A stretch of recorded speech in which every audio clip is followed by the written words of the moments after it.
Hello students, welcome to MOS classes. इस video में हम नाइन्थ क्लास मैथ एनसीईआरटी की जो नई बुक है उसके chapter number 6 lines and angles के बेसिक्स को समझेंगे। तो सबसे पहले हम देखेंगे कि लाइन का क्या मतलब होता है। A line is a breadthless length. Breadth मतलब चौड़ाई और ब्रेडथलेस मतलब जिसकी चौड़ाई का कोई अंत ना हो। तो जो लाइन होती है वो एक ब्रेडथलेस लेंथ होती है। जैसे कि यहाँ पर आप देख सकते हैं कि दोनों तरफ से इसका कोई एंड नहीं है। यहाँ पर आपको कोई एंड पॉइंट नज़र नहीं आ रहा है, तो ये एक लाइन है। आप जितना चाहे दोनों तरफ से इसको बढ़ा सकते हैं और इसकी कोई मेजरमेंट नहीं होती है, तो ये एक लाइन है। अब हम आते हैं लाइन सेगमेंट पे। लाइन सेगमेंट क्या होता है? A line segment is a part of a line with two and points. यानी कि जो लाइन सेगमेंट होती है वो एक लाइन का ही पार्ट होता है जिसमें कि टू एंड पॉइंट्स होते हैं। देखिए, ये एक लाइन है जिसमें यहाँ पर ये दो एंड पॉइंट्स हैं। अब ये जो ए बी है, ये वाला पॉइंट ए और ये वाला पॉइंट बी। अब ये जो ए बी है ये लाइन सेगमेंट है और इसकी मेजरमेंट हो सकती है। जैसे कि आपको कई बार दिया जाता है कि एक लाइन सेगमेंट ए बी है जिसकी मेजरमेंट 5 सेंटीमीटर है या 4 सेंटीमीटर है या 3 सेंटीमीटर है।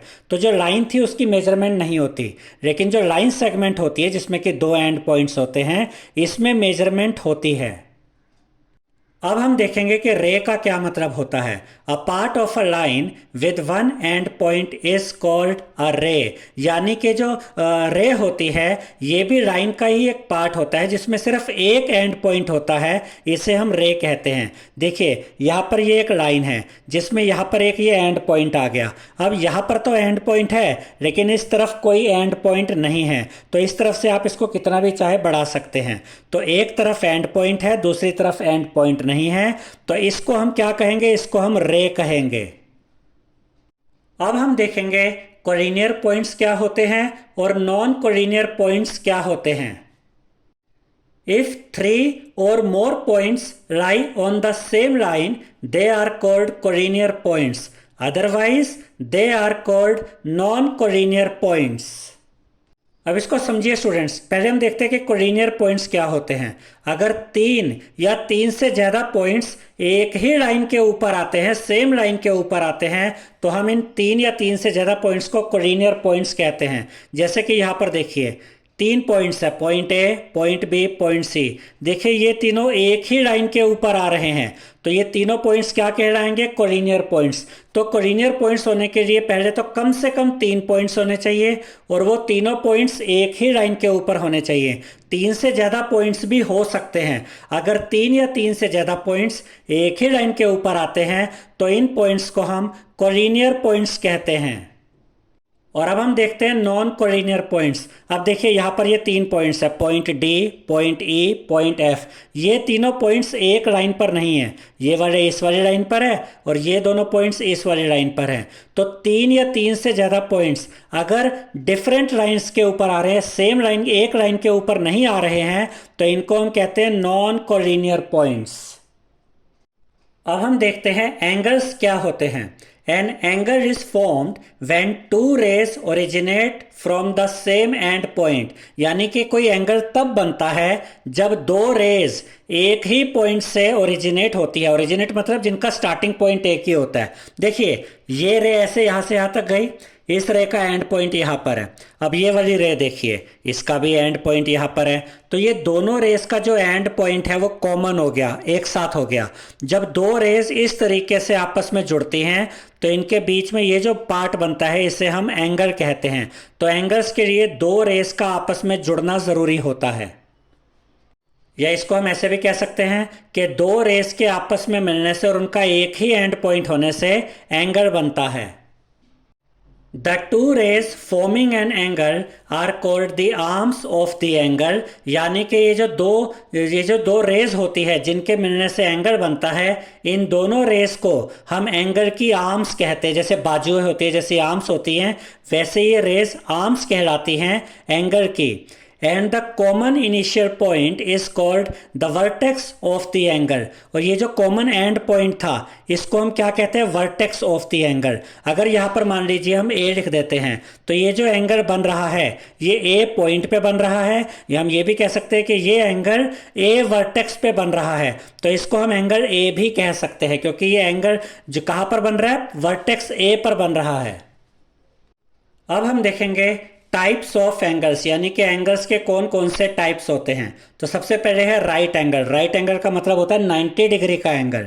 An angle whose measure is 90 degree is called a right angle, यानी कि एक ऐसा एंगल जिसका माप, जिसका मेजर 90 डिग्री हो उसे हम राइट एंगल भी कहते हैं। तो यहाँ पर आप देख सकते हैं कि ये 90 डिग्री का सिंबल है और ये जो एंगल बन रहा है यहाँ पर हम ये ए नाम दे देते हैं। तो एंगल बी ए सी क्या है, 90 डिग्री। आप इसको चाहें तो angle B A C is equal to 90 degree भी लिख सकते हैं, बी ए सी, यानी कि यहाँ पर बीच में क्या आया, ए आया। तो इससे पता चलता है कि ये जो एंगल बन रहा है ये ए के ऊपर बन रहा है। आप चाहे तो एंगल सी ए बी भी लिख सकते हैं, angle C A B is equal to 90 degree. दोनों ही केसेस में बीच में तो ए ही आया ना, और ये एंगल बन भी ए के ऊपर ही रहा है। तो angle B A C is equal to 90 degree बोलिए या angle C A B is equal to 90 degree बोलिए, दोनों ही सही हैं।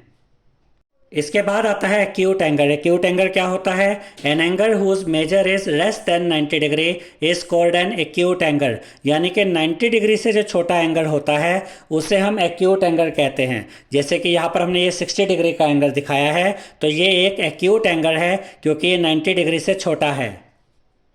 इसके बाद आता है ऑब्ट्यूज एंगल। ऑब्ट्यूज एंगल क्या होता है, an angle whose measure is more than 90 degree but less than 180 degree is called an obtuse angle, यानी कि कोई ऐसा एंगल जो 90 डिग्री से तो बड़ा हो लेकिन 180 डिग्री से छोटा हो उसे हम ऑब्ट्यूज एंगल कहते हैं। तो इसे आप ऐसे भी याद रख सकते हैं कि कोई भी ऐसा एंगल जो 90 डिग्री और 180 डिग्री के बीच में होता है उसे हम ऑब्ट्यूज एंगल कहते हैं। जैसे कि मान लीजिए यहाँ पर हम लिख देते हैं 120 डिग्री, तो ये जो एंगल है ये एक ऑब्ट्यूज एंगल है क्योंकि ये 90 डिग्री से तो बड़ा है और 180 डिग्री से छोटा है, तो 120 डिग्री एक ऑब्ट्यूज एंगल है। इसके बाद आता है स्ट्रेट एंगल। स्ट्रेट एंगल क्या होता है, an angle whose measure is 180 degree is called a straight angle, यानी कि एक ऐसा एंगल जो कि 180 डिग्री का होता है उसे हम स्ट्रेट एंगल कहते हैं। याद रखिएगा स्टूडेंट्स कि जो स्ट्रेट एंगल होता है ये स्ट्रेट एंगल है जो इस लाइन के ऊपर बन रहा है। देखिए ये एक लाइन है, इसके ऊपर ये एंगल बना, स्ट्रेट लाइन के ऊपर जो ये एंगल बनता है ये 180 डिग्री का एंगल होता है और इसी एंगल को हम स्ट्रेट एंगल कहते हैं। तो आपने ये ज़रूर याद रखना है कि जो स्ट्रेट एंगल होता है 180 डिग्री का ये एक स्ट्रेट लाइन के ऊपर बनता है।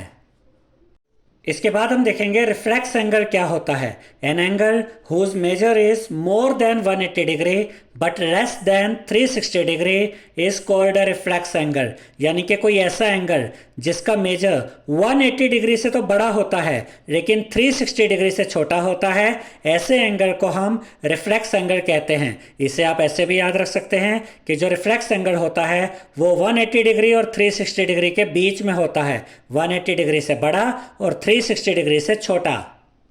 अब यहाँ पर एक इंपॉर्टेंट पॉइंट है जो आपको समझना होगा।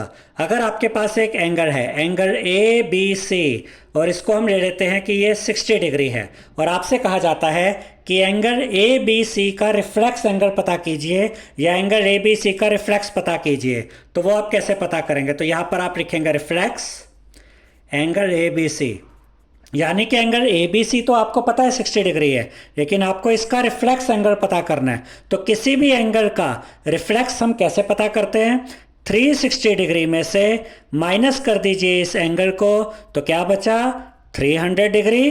तो ये 300 डिग्री जो है यही रिफ्लेक्स एंगल है एबीसी का। तो किसी भी एंगल का अगर रिफ्लेक्स पता करना है तो 360 डिग्री में से उस एंगल को माइनस कर दीजिए, आपको उस एंगल का रिफ्लेक्स पता चल जाएगा। अब यहाँ पर देखिए ये तो अंदर की तरफ एंगल बन रहा है, ये रे है और ये रे है, तो ये तो हो गया अंदर की तरफ एंगल।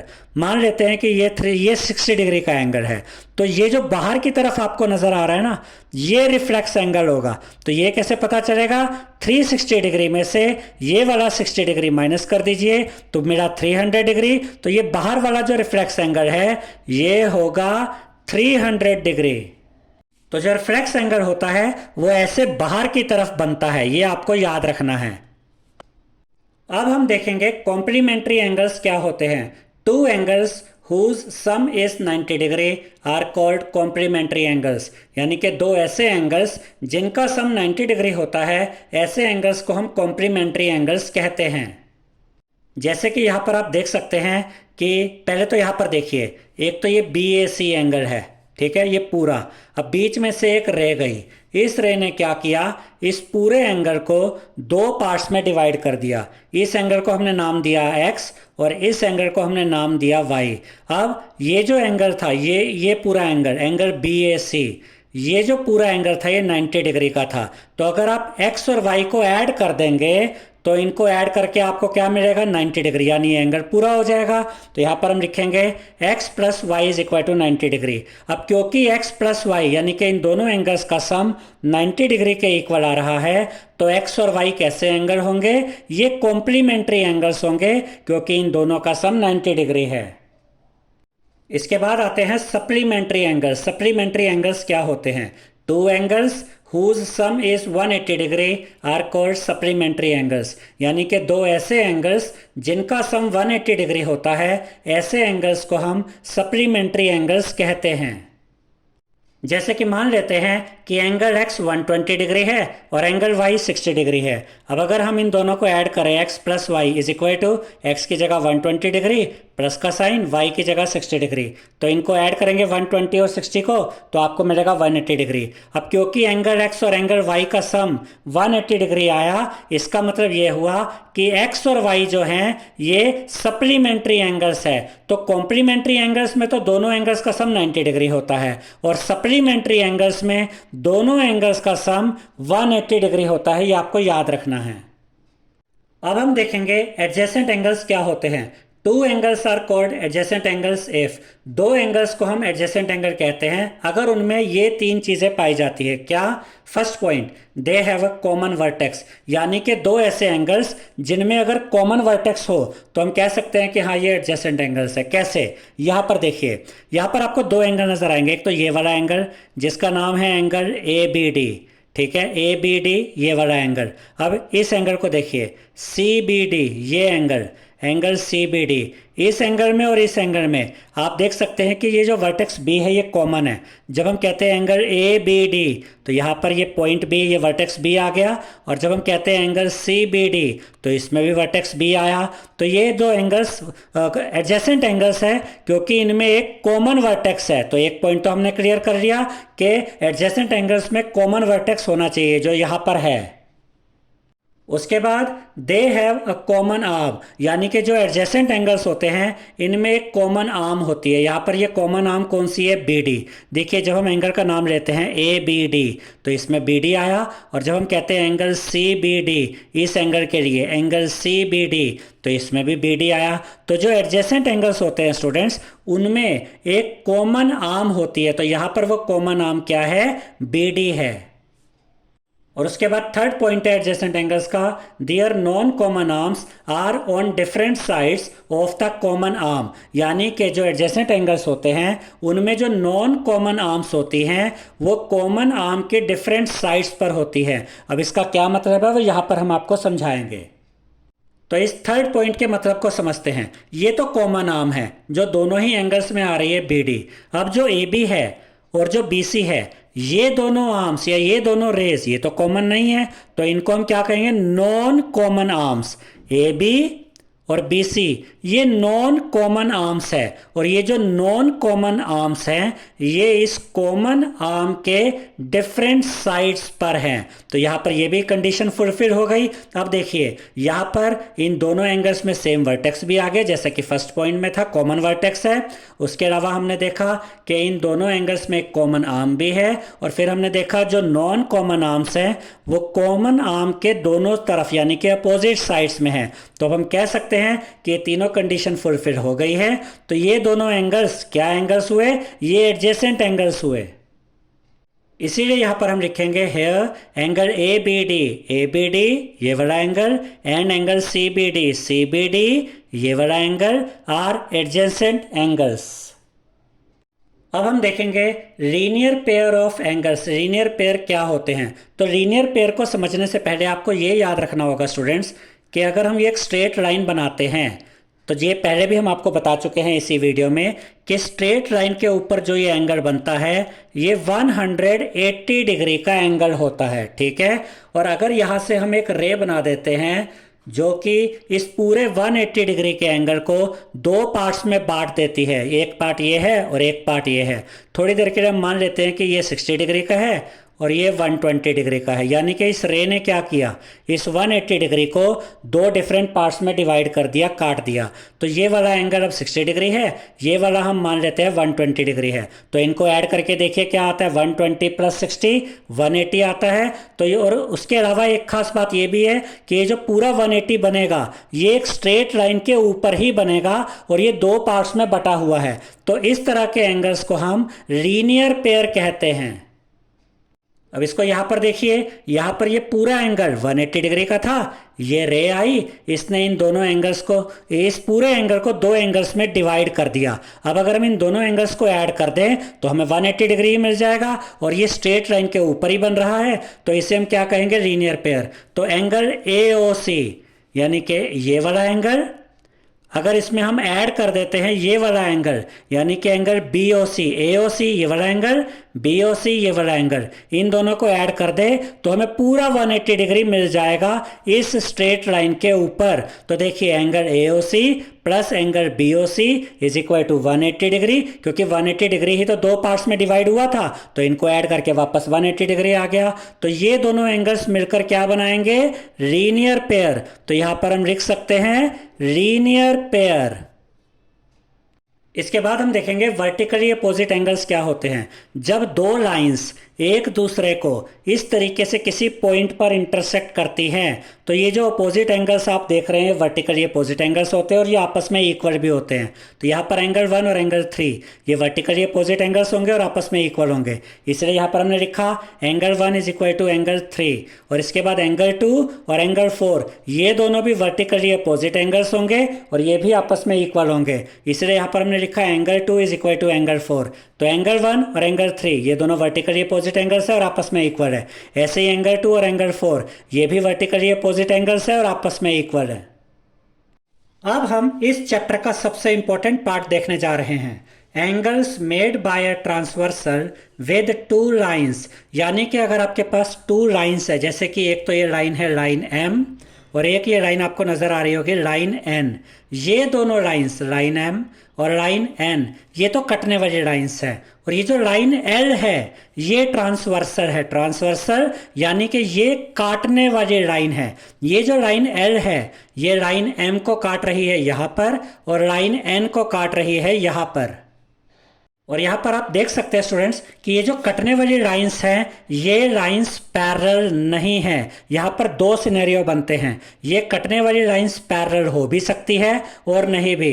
तो पहले हम वो सिनेरियो देख रहे हैं जब ये कटने वाली लाइंस पैरेलल नहीं है। ये पैरेलल नहीं है, हमें कैसे पता चल रहा है, अगर आप इनको ऐसे आगे बढ़ाएंगे तो ये आपस में मिल जाएंगी, इसका मतलब ये कटने वाली लाइंस पैरेलल नहीं है। जब हम इस पूरे कंसेप्ट को समझ लेंगे उसके बाद हम उस सिनेरियो पर आएंगे जब ये कटने वाली लाइंस पैरेलल होंगी। अब यहाँ पर ध्यान से देखिए, ये ट्रांसवर्सल है यानी कि काटने वाली लाइन, ये दोनों कटने वाली लाइंस हैं और यहाँ पर टोटल 8 एंगल्स बने, angle 1, angle 2, angle 3, angle 4, angle 5, angle 6, angle 7, angle 8। अब हम ये देखेंगे कि ये जो एंगल्स बने इनके क्या क्या नाम होंगे और इनमें क्या क्या रिलेशन होगा, इस बात को अब हम समझेंगे। तो सबसे पहले हम देखेंगे कि कोरस्पॉन्डिंग एंगल्स कौन से एंगल्स होते हैं। अब यहाँ पर हमने लिखा है एंगल 1 और एंगल 5 कोरस्पॉन्डिंग एंगल्स है, ऐसे ही एंगल 2 एंगल 6 कोरस्पॉन्डिंग एंगल्स है, फिर एंगल 3 और एंगल 7 कोरस्पॉन्डिंग एंगल्स है, फिर एंगल 4 और एंगल 8 ये दोनों भी आपस में कोरस्पॉन्डिंग है। लेकिन कोरस्पॉन्डिंग एंगल्स होते कैसे हैं, हमें कैसे पता चलेगा कि एंगल 1 और एंगल 5 कोरस्पॉन्डिंग एंगल्स है। तो इनकी जो डेफिनेशन है उसको हम किस तरीके से समझेंगे, अब देखते हैं। सबसे पहले तो ध्यान से देखिए स्टूडेंट्स, एंगल 1 इस ट्रांसवर्सल के लेफ्ट साइड में है और एंगल 5 भी इस ट्रांसवर्सल के लेफ्ट साइड में है। अब एंगल 1 जो है वो इस कटने वाली लाइन के ऊपर की तरफ है और एंगल 5 भी इस कटने वाली लाइन के ऊपर की तरफ है, यानी कि जो पोजीशन यहाँ पर एंगल 1 की है वही पोजीशन यहाँ पर एंगल 5 की है। तो इस तरह के एंगल्स को हम कोरस्पोंडिंग एंगल्स कहते हैं। इसीलिए यहाँ पर हमने लिखा कि एंगल 1 और एंगल 5 कोरस्पोंडिंग एंगल्स हैं। अब ऐसे यहाँ पर देखिए एंगल 2 ट्रांसवर्सल के राइट में है, एंगल 6 भी ट्रांसवर्सल के राइट में है। एंगल 2 इस कटने वाली लाइन के ऊपर की तरफ है, एंगल 6 भी कटने वाली लाइन के ऊपर की तरफ है। तो जो पोजीशन यहाँ पर एंगल 2 की है वही पोजीशन यहाँ पर एंगल 6 की है, इसलिए एंगल 2 और एंगल 6 ये भी कोरस्पोंडिंग एंगल्स हैं। इसके बाद एंगल 3 ट्रांसवर्सल के राइट में है, ऐसे एंगल 7 को देखिए ट्रांसवर्सल के राइट में है। एंगल 3 कटने वाली लाइन के नीचे है, एंगल 7 कटने वाली लाइन के नीचे है। तो जो पोजीशन यहाँ पर एंगल 3 की है वही पोजीशन यहाँ पर एंगल 7 की है। तो एंगल 3 और एंगल 7 ये भी कोरस्पोंडिंग एंगल्स हैं। अब इसके बाद एंगल 4 ट्रांसवर्सल के लेफ्ट में है, एंगल 8 भी ट्रांसवर्सल के लेफ्ट में है। एंगल 4 कटने वाली लाइन के नीचे है, एंगल 8 भी कटने वाली लाइन के नीचे है। तो जो पोजीशन यहाँ पर एंगल 4 की है वही पोजीशन यहाँ पर एंगल 8 की है। तो एंगल 4 और एंगल 8 ये भी आपस में कोरस्पोंडिंग एंगल होंगे। अब आप कहेंगे कि कोरस्पोंडिंग एंगल्स तो आपस में इक्वल होते हैं, तो सर आपने यहाँ पर इक्वल टू का साइन क्यों नहीं लगाया? अब इस पॉइंट को बहुत ध्यान से समझिएगा। इन एंगल्स के बीच में रिलेशन तभी बनेगा जब ये कटने वाली लाइंस पैरेलल होंगी। अभी ये कटने वाली लाइंस पैरेलल नहीं है तो इनके बीच में कोई रिलेशन आपको नहीं मिलेगा, इसलिए यहाँ पर हमने इक्वल टू का साइन नहीं लगाया है। अगर ये कटने वाली लाइंस पैरेलल होती तो उस केस में ये कोरस्पोंडिंग एंगल्स आपस में इक्वल भी होते, लेकिन अभी ये इक्वल नहीं है। तो इसीलिए हमने इसको बिना इक्वल टू के सिंपली ऐसे लिख दिया कि एंगल 1 और एंगल 5 कोरस्पोंडिंग एंगल है, एंगल 2 एंगल 6 कोरस्पोंडिंग एंगल है, ऐसे एंगल 3 एंगल 7 और एंगल 4 और एंगल 8 ये भी कोरस्पोंडिंग एंगल्स है, लेकिन अभी इनमें कोई रिलेशन नहीं है, ये आपस में अभी इक्वल नहीं है।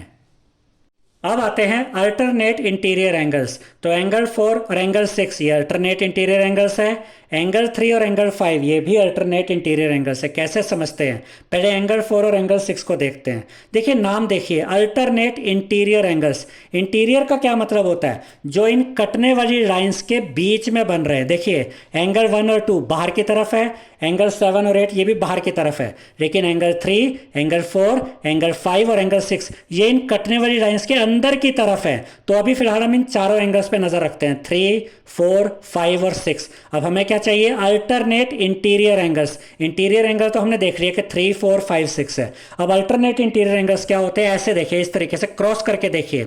एंगल 3 के साथ कौन आ रहा है? एंगल 5 ऐसे, और एंगल 4 के साथ कौन आ रहा है? एंगल 6। तो एंगल 3 और एंगल 5 ये अल्टरनेट इंटीरियर एंगल है। ऐसे ही एंगल 4 और एंगल 6 ये भी अल्टरनेट इंटीरियर एंगल्स हैं। इसीलिए यहाँ पर हमने अल्टरनेट इंटीरियर एंगल्स में क्या क्या लिखा? एंगल 4 और angle 6 alternate interior angle, angle 3 और एंगल 5 ये भी अल्टरनेट इंटीरियर एंगल है। लेकिन अभी इनमें कोई रिलेशन नहीं है। अगर ये कटने वाली लाइंस पैरेलल होती तो ये अल्टरनेट इंटीरियर एंगल्स इक्वल भी होते, लेकिन अभी ये कटने वाली लाइंस पैरेलल नहीं है तो ये आपस में इक्वल नहीं होंगे। अभी सिर्फ हम इतना कह सकते हैं कि ये दोनों अल्टरनेट इंटीरियर एंगल्स हैं और ये दोनों भी अल्टरनेट इंटीरियर एंगल्स हैं, लेकिन अभी ये इक्वल नहीं होंगे क्योंकि कटने वाली लाइंस पैरेलल नहीं है। अब इसके बाद आता है अल्टरनेट एक्सटीरियर एंगल्स। अब देखिए यहां पर एक्सटीरियर वर्ड आ गया। एक्सटीरियर मतलब जो बाहर की तरफ एंगल बने हैं। देखिए एंगल 1 और एंगल 2 ये कटने वाली लाइन के बाहर की तरफ है। ऐसे ही एंगल 7 और एंगल 8 ये भी कटने वाली लाइन के बाहर की तरफ है। अब क्योंकि इस बार हमें अल्टरनेट एक्सटीरियर एंगल चाहिए तो इस बार हम एंगल 1, एंगल 2, एंगल 7 और एंगल 8 को देखेंगे। तो देखिए इस तरीके से देखिए, जब हमने अल्टरनेट इंटीरियर एंगल देखे थे तो ऐसे देखा था ना, और ऐसे देखा था। सेम यही करना है, बस इस बार एक्सटीरियर एंगल देखने हैं। एंगल 1 के साथ ये एंगल 7 ऐसे क्रॉस करके देखिए 7 आएगा, और एंगल 2 के साथ ए एंगल 8 आएगा, यानी कि एंगल 1 और एंगल 7 अल्टरनेट एक्सटीरियर एंगल्स हैं, और एंगल 2 और एंगल 8 ये भी अल्टरनेट एक्सटीरियर एंगल्स हैं। इसीलिए यहाँ पर हमने लिखा अल्टरनेट एक्सटीरियर एंगल्स में एंगल 1 और एंगल 7 ये अल्टरनेट एक्सटीरियर एंगल है, एंगल 2 एंगल 8 ये भी अल्टरनेट एक्सटीरियर एंगल्स हैं। अभी इनमें कोई रिलेशन नहीं है, ये आपस में इक्वल नहीं है, क्योंकि अभी ये कटने वाली लाइंस पैरेलल नहीं हैं। इसके बाद आते हैं को इंटीरियर एंगल्स, और इसी का एक और नाम भी है interior angles on same side. अब ये कौन से एंगल हो गए, यहाँ पर हमने लिखा है एंगल 3 एंगल 6, ये को इंटीरियर एंगल्स है, या इनको आप interior angles on same side भी कह सकते हैं। ऐसे एंगल 4 और एंगल 5 ये भी को इंटीरियर एंगल्स है। अब ये कौन से एंगल होते हैं, को इंटीरियर एंगल्स का मतलब है कि जो अंदर की तरफ बन रहे हैं, जैसे कि एंगल 3, 4, 5 एंड 6। अब इनमें से को इंटीरियर एंगल कौन से होंगे, 4 और 5 को देखिए, एंगल 4 एंगल 5 ये दोनों इंटीरियर तो है ही हैं साइड, और उसके साथ में ये ट्रांसवर्सल की सेम साइड में भी है, लेफ्ट साइड में। तो एंगल 4 और एंगल 5 इंटीरियर एंगल भी है और ट्रांसवर्सल के सेम साइड में लेफ्ट साइड में भी है। तो एंगल 4 और एंगल 5 को इंटीरियर एंगल्स है, यानी कि interior angle on the same side. और ऐसे एंगल 3 और एंगल 6 को देखिए, ये भी interior angles on the same side है, क्योंकि इंटीरियर एंगल भी है और ट्रांसवर्सल की सेम साइड पर भी है। तो एंगल 4 एंगल 5 ये भी को इंटीरियर एंगल्स है, एंगल 3 एंगल 6 ये भी को इंटीरियर एंगल्स हैं। तो इसीलिए यहां पर हमने लिखा angle 3 angle 6 angle 4 and angle 5। और अभी इनमें कोई रिलेशन नहीं है, क्योंकि ये कटने वाली लाइंस पैरेलल नहीं है। अगर ये कटने वाली लाइंस पैरेलल होती तो याद रखिएगा स्टूडेंट्स, इनमें क्या रिलेशन होता, ये इक्वल नहीं होते हैं ये तीनों। अगर आप कोरस्पॉन्डिंग एंगल को देखें, अल्टरनेट इंटीरियर एंगल्स को देखें और अल्टरनेट एक्सटीरियर एंगल्स को देखें, अगर ये कटने वाली लाइंस पैरेलल होती तो ये आपस में इक्वल भी होते हैं। एंगल 1 5 के, 2 6 के, 3 7 के, 4 8 के, ऐसे ही 4 6 के इक्वल होता, 3 5 के इक्वल होता, एंगल 1 7 के इक्वल होता, एंगल 2 एंगल 8 के इक्वल होता। लेकिन अगर ये कटने वाली लाइंस पैरेलल होती तो इनका रिलेशन थोड़ा सा अलग रहता है, फिर इनका सम 180 डिग्री के इक्वल होता है। यानी कि अगर ये कटने वाली लाइंस पैरेलल होती तो एंगल 3 प्लस एंगल 6 इक्वल होता 180 डिग्री के। ऐसे यहाँ पर एंगल 4 प्लस एंगल 5 इक्वल होता 180 डिग्री के। लेकिन ये कटने वाली लाइंस पैरेलल नहीं है, इसलिए अभी हमने इनका रिलेशन नहीं दिखाया है, सिर्फ इतना बता दिया है कि ये दोनों को इंटीरियर एंगल्स हैं और ये दोनों भी को इंटीरियर एंगल्स हैं। अब हम देखेंगे वर्टिकली अपोजिट एंगल्स। अब देखिए स्टूडेंट्स, यहाँ पर वर्टिकली अपोजिट एंगल्स कौन से होंगे, एंगल 1 और एंगल 3। इस तरीके से हम पहले भी वर्टिकली अपोजिट एंगल्स के बारे में आपको समझा चुके हैं इसी वीडियो में। जब दो लाइंस एक दूसरे को इंटरसेक्ट करती है तो ये opposite angles vertically opposite angles होते हैं।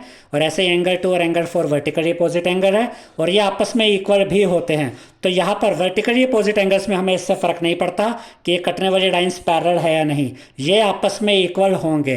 तो एंगल 1 एंगल 3 के इक्वल होगा, देखिए एंगल 1 एंगल 3 के इक्वल और एंगल 2 एंगल 4 के इक्वल, फिर एंगल 5 एंगल 7 के इक्वल और एंगल 6 एंगल 8 के इक्वल। तो यहाँ हमने यही लिखा है, देखिए एंगल 1 एंगल 3 के इक्वल, एंगल 2 एंगल 4 के इक्वल, एंगल 5 एंगल 7 के इक्वल और एंगल 6 एंगल 8 के इक्वल। इसके बाद आता है लीनियर पेयर। लीनियर पेयर के बारे में भी हम ऑलरेडी आपको समझा चुके हैं, एक बार यहाँ भी देख लेते हैं। देखिए ये एक स्ट्रेट लाइन है, इसके ऊपर ये 180 डिग्री का एंगल था जो दो पार्ट्स में बटा हुआ है। अगर आप इन दोनों को ऐड करेंगे तो ये पूरा 180 डिग्री का एंगल बन जाएगा। तो एंगल 1 और एंगल 2 इनका सम किसके इक्वल होगा, 180 डिग्री के इक्वल। यानी कि एंगल 1 प्लस एंगल 2 ये 180 डिग्री के इक्वल है। तो ये दोनों लीनियर पेयर बना रहे हैं। तो यहाँ पर हम लिखेंगे angle 1 plus angle 2 is equal to 180 degree, यानी कि एंगल 1 और एंगल 2 मिलकर लीनियर पेयर बना रहे हैं। ऐसे ही इधर से देखिए इस तरीके से ये एक स्ट्रेट लाइन है और एंगल 1 और एंगल 4 इनको मिला दोगे तब भी 180 डिग्री बनेगा। तो एंगल 1 और एंगल 4 ये भी मिलकर 180 डिग्री बनाएंगे। तो angle 1 plus angle 4 is equal to 180 degree, ये भी लीनियर पेयर बना रहे हैं। ऐसे ही एंगल 2 प्लस एंगल 3 इनका सम भी 180 आएगा। फिर एंगल 3 प्लस एंगल 4 इनका भी सम 180 आएगा, जो हमने यहाँ पर लिखा है एंगल 2 प्लस एंगल 3 180 डिग्री, फिर एंगल 3 प्लस एंगल 4 180 डिग्री। फिर ऐसे यहाँ पर एंगल 5 और एंगल 6 का सम भी 180 डिग्री होगा जो यहाँ पर लिखा है। फिर उसके बाद एंगल 5 और एंगल 8 इनका सम भी 180 होगा जो यहाँ पर लिखा है। फिर एंगल 6 और एंगल 7 इनका सम भी 180 होगा जो यहाँ पर लिखा है। फिर एंगल 7 और एंगल 8 इनका सम भी 180 डिग्री होगा जो यहाँ पर लिखा है। तो इनका रिलेशन दिखाने के लिए आपको ये नहीं देखना है कि ये लाइंस पैरेलल है या नहीं, यहाँ पर आप सिंपली ये रिलेशन दिखा सकते हैं। यानी कि वर्टिकली अपोजिट एंगल्स और लीनियर पेयर में हमें इससे फर्क नहीं पड़ता कि कटने वाली लाइंस पैरेलल है या नहीं, हम इनके रिलेशन को यहाँ पर शो कर सकते हैं। अब इसके बाद हम आपको समझाएंगे कि अगर ये कटने वाली लाइंस पैरेलल होंगी तो उस केस में रिलेशन किस तरीके से दिखाए जाते हैं अलग अलग एंगल्स के बीच में। अब यहां पर देखिए स्टूडेंट्स, लाइन एम और लाइन एन कटने वाली लाइंस है, लाइन एल ट्रांसवर्सल है, लेकिन इस बार जो कटने वाली लाइंस है वो पैरेलल लाइंस है। एम और एन पैरेलल लाइंस है। एंगल वही बन रहे हैं जो पिछली बार हमने दिखाए थे अभी आपको, angle 1, angle 2, angle 3, angle 4, angle 5, angle 6, angle 7, angle 8। अब देखिए कोरस्पॉन्डिंग एंगल्स, ये तो हम ऑलरेडी आपको समझा चुके हैं कि एंगल 1 और 5 कोरस्पॉन्डिंग है, 2 और 6 कोरस्पॉन्डिंग है, 3 और 7 कोरस्पॉन्डिंग है, 4 और 8 कोरस्पॉन्डिंग है। अब क्योंकि ये कटने वाली लाइंस पैरेलल भी हैं तो ये कोरस्पॉन्डिंग एंगल्स आपस में इक्वल भी होंगे। अब हम इनके बीच के रिलेशन को यहां पर शो कर सकते हैं। इसको रिपीट कर देते हैं, क्योंकि ये दोनों कटने वाली लाइंस पैरेलल हैं तो ये कोरस्पॉन्डिंग एंगल्स आपस में इक्वल भी होंगे। अब ये अल्टरनेट इंटीरियर एंगल्स देखते हैं। एंगल 4 और एंगल 6 ये अल्टरनेट इंटीरियर एंगल्स हैं। एंगल 3 और एंगल 5 ये भी अल्टरनेट इंटीरियर एंगल्स हैं। अब क्योंकि ये कटने वाली लाइंस पैरेलल हैं तो एंगल 3 और एंगल 5 और एंगल 4 और एंगल 6 आपस में इक्वल भी होंगे। इसलिए यहाँ पर हमने लिखा एंगल 4 इक्वल एंगल 6 के, एंगल 3 इक्वल एंगल 5 के, यानी कि अल्टरनेट इंटीरियर एंगल्स इक्वल होते हैं अगर कटने वाली लाइंस पैरेलल हो तो। अब हम देखते हैं अल्टरनेट एक्सटीरियर एंगल्स को। देखिए एंगल 1 और एंगल 7 ये भी अब आपस में इक्वल होंगे। ये अल्टरनेट एक्सटीरियर एंगल है, इक्वल इसलिए होंगे क्योंकि ये कटने वाली लाइंस पैरेलल हैं। एंगल 2 और एंगल 8 ये भी अल्टरनेट एक्सटीरियर एंगल्स हैं। अब क्योंकि ये कटने वाली लाइंस पैरेलल हैं तो एंगल 2 और एंगल 8 भी आपस में इक्वल होंगे। इसलिए यहाँ पर हमने लिखा angle 1 is equal to angle 7 and angle 2 is equal to angle 8। अब इसके बाद को इंटीरियर एंगल्स को देखते हैं, जिसका दूसरा नाम है interior angles on same side. जो भी हमने आपको बताया था एंगल 4 और एंगल 5 ये को इंटीरियर एंगल्स है। अब क्योंकि ये कटने वाली लाइंस पैरेलल हैं तो इन दोनों एंगल्स का सम 180 डिग्री के इक्वल होगा, यही इनके बीच का रिलेशन है। ऐसे ही एंगल 3 और एंगल 6 इनका सम भी 180 डिग्री के इक्वल होगा। तो याद रखिएगा स्टूडेंट्स, अगर कटने वाली लाइंस पैरेलल हो तो को इंटीरियर एंगल्स का सम 180 डिग्री के इक्वल होता है। तो यहाँ पर हमने लिखा एंगल 3 प्लस एंगल 6, यानी कि ये दोनों को इंटीरियर एंगल्स, इनका सम किसके इक्वल, 180 डिग्री के इक्वल। ऐसे ही एंगल 4 प्लस एंगल 5 यानी कि इन दोनों का सम किसके इक्वल होगा, 180 डिग्री के इक्वल। इसके बाद वर्टिकली अपोजिट एंगल्स और लीनियर पेयर, ये हम आपको ऑलरेडी समझा चुके हैं कि ये कटने वाली लाइंस पैरेलल हो या पैरेलल ना हो। जो वर्टिकली अपोजिट एंगल्स होते हैं वो तो आपस में इक्वल ही होते हैं। तो एंगल 1 और एंगल 3 इक्वल होंगे, एंगल 2 और एंगल 4 इक्वल होंगे, एंगल 5 और एंगल 7 ये भी वर्टिकली अपोजिट एंगल से इक्वल होंगे, एंगल 6 और एंगल 8 भी आपस में इक्वल होंगे। और जो लीनियर पेयर का रिलेशन है, जैसा कि पहले भी हमने आपको थोड़ी देर पहले बताया था इसी वीडियो में, इनका जो सम होगा वो 180 डिग्री के इक्वल होगा। तो यहाँ पर लीनियर पेयर कहाँ कहाँ बन रहे हैं, एंगल 1 प्लस एंगल 2 इनका सम 180, ऐसे एंगल 2 प्लस एंगल 3 इनका सम भी 180, फिर एंगल 3 और एंगल 4 इनका सम 180, फिर एंगल 1 और एंगल 4 इनका सम भी 180, ऐसे एंगल 5 और एंगल 6 का सम 180, एंगल 6 और एंगल 7 ये भी लीनियर पेयर बना रहे हैं, इनका सम भी 180, फिर एंगल 7 और एंगल 8 इनका सम भी 180, और एंगल 5 और एंगल 8 इनका सम भी 180 होगा। और यही लीनियर पेयर का जो जो रिलेशन यहाँ पे बन रहा है वो सारा यहाँ पर हमने शो कर दिया है। अब हम देखेंगे थ्योरम 6.1।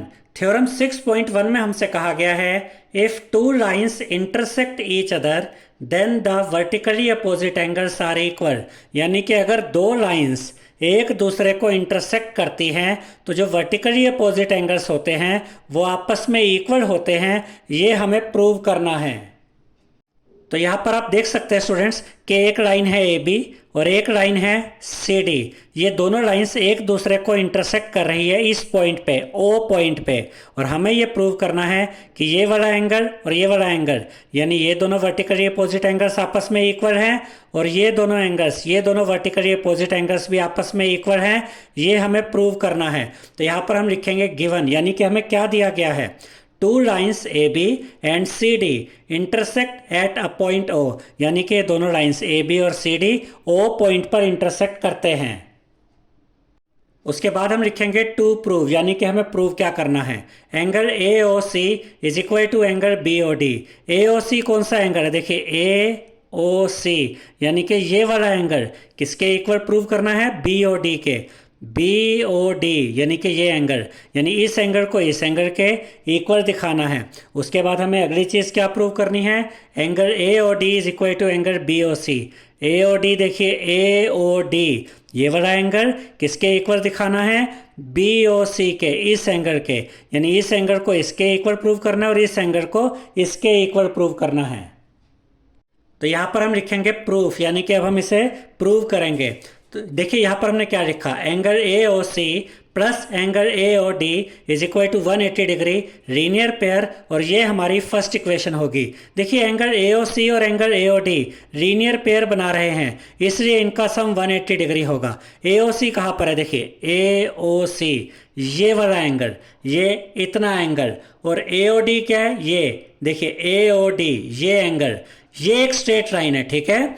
इसके ऊपर ये पूरा एंगल 180 डिग्री का होगा। इस रे ने क्या किया, इस पूरे एंगल 180 डिग्री को दो पार्ट्स में डिवाइड कर दिया, ए ओ सी इतना पार्ट, ए ओ डी इतना पार्ट। तो ये दोनों एंगल्स मिलकर लीनियर पेयर बना रहे हैं, तो इन दोनों का सम 180 डिग्री होगा। इसीलिए यहाँ पर हमने लिखा एंगल ए ओ सी ये वाला angle plus angle A O D ये वाला angle is equal to 180 degree, क्योंकि ये लीनियर पेयर बना रहे हैं, और ये हमारी फर्स्ट इक्वेशन है। उसके बाद हम लिखेंगे angle A O D plus angle B O D is equal to 180 degree, क्योंकि ये दोनों एंगल्स मिलकर भी लीनियर पेयर बना रहे हैं, और ये सेकंड इक्वेशन होगी।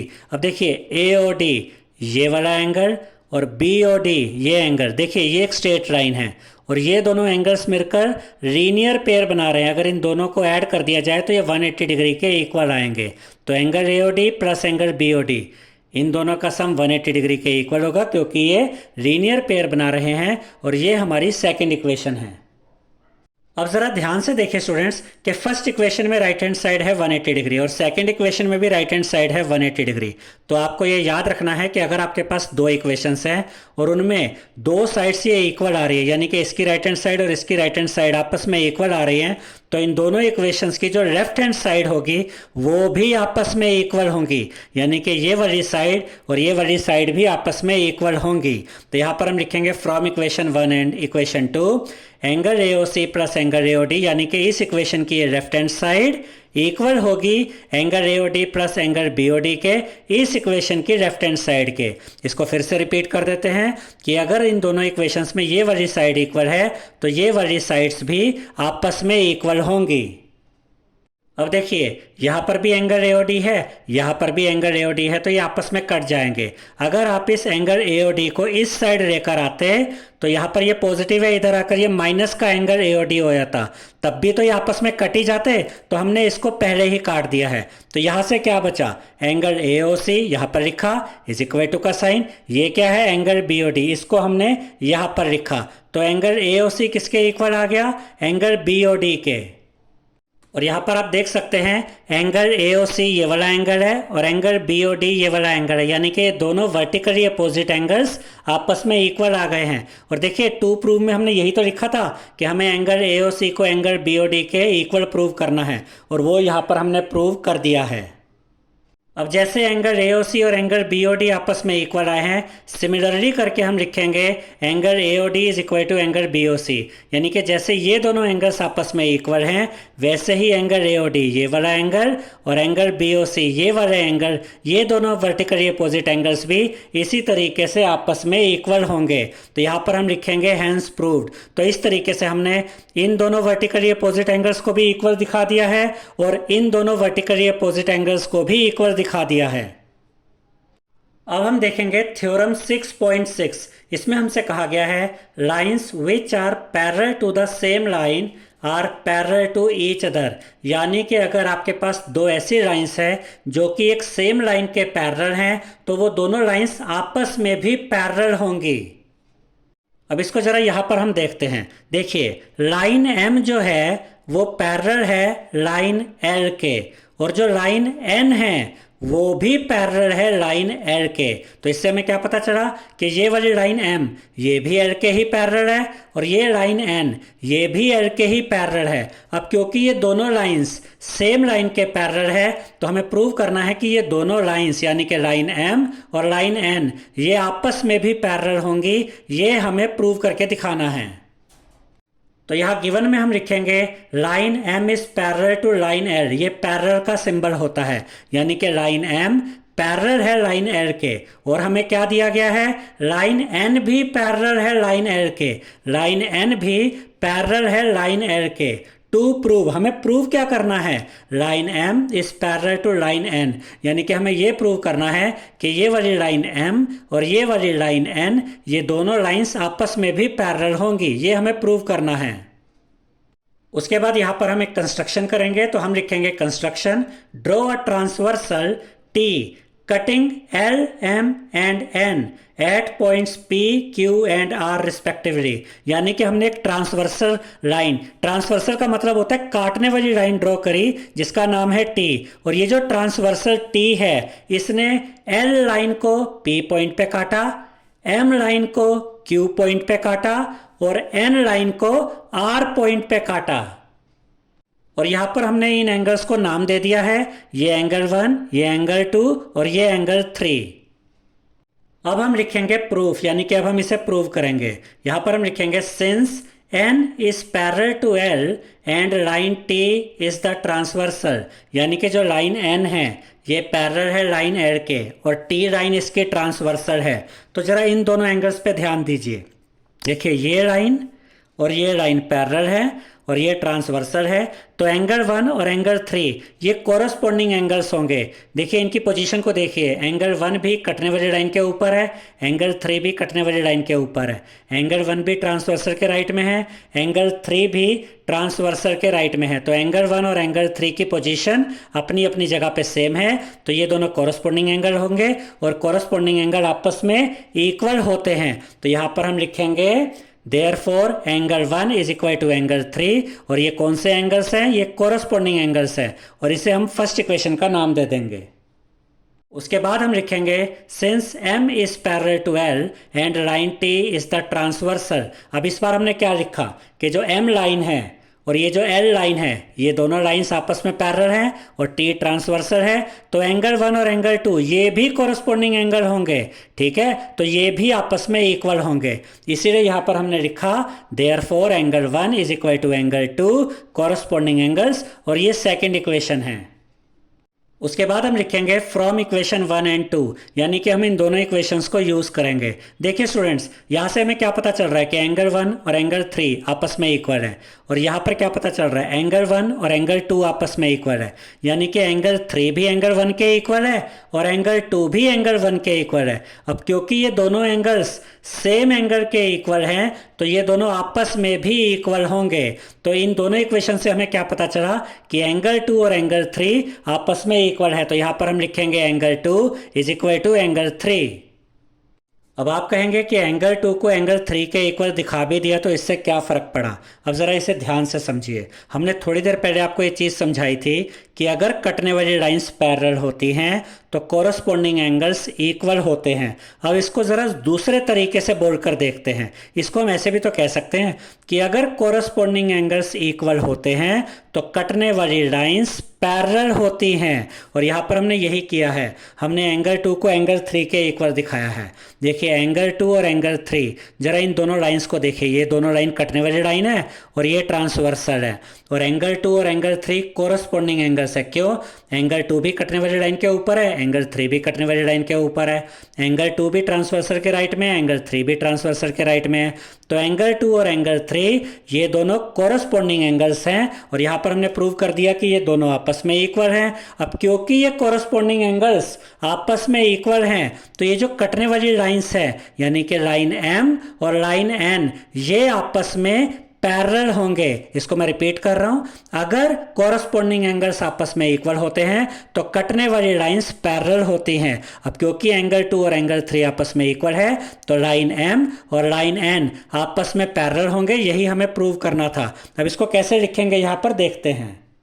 तो यहां पर हमने लिख दिया एंगल 2 एंगल 3 के इक्वल है, but angle 2 and angle 3 are corresponding angles and they are equal, यानी कि एंगल 2 और एंगल 3 तो कोरस्पॉन्डिंग एंगल्स हैं और ये आपस में इक्वल भी हैं।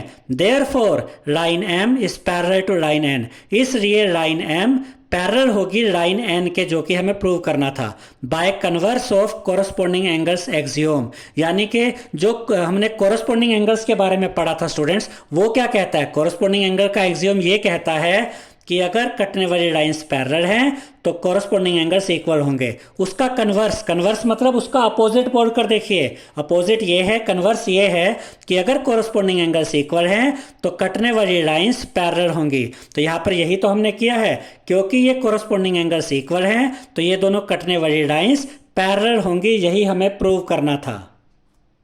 आई होप स्टूडेंट्स आपको हमारा ये वीडियो पसंद आया होगा। अगर आपको हमारा ये वीडियो पसंद आया है तो इस वीडियो को लाइक करें, शेयर करें, हमारे चैनल को सब्सक्राइब करें और बेल आइकन बटन ज़रूर दबाएं, जिससे हमारी हर नई वीडियो का नोटिफिकेशन आपको मिलता रहे। Thank you.